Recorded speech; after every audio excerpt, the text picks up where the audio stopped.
হরে কৃষ্ণ, রাধে রাধে। আমি গীতার কথায় আপনাদের সুস্বাগতম। আজকে আরেকটি ভিডিওতে গীতার অষ্টাদশ অধ্যায়ের ৮ নম্বর শ্লোকটি পাঠ করছি। আপনারাও কিন্তু আমার সঙ্গে অবশ্যই পাঠ করবেন।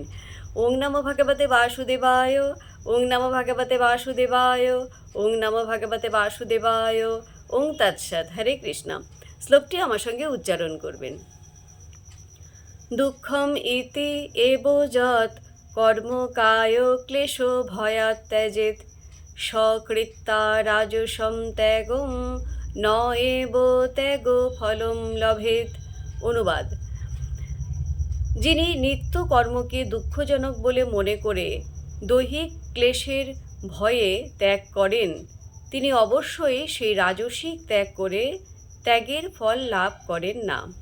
তাৎপর্য বলেছেন, অর্থ উপার্জন করাকে ফলাশ্রয়ী সকাম কর্ম বলে মনে করে কৃষ্ণ ভক্তের অর্থ উপার্জন পরিত্যাগ করা উচিত নয়।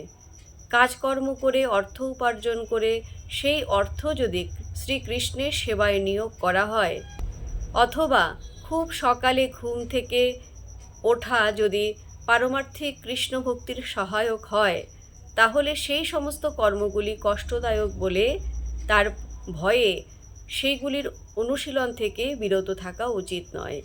এই ধরনের ত্যাগ রাজসিক মনোভাবাপন্ন। রাজসিক কর্মের ফল সবসময় ক্লেশদায়ক হয়ে থাকে।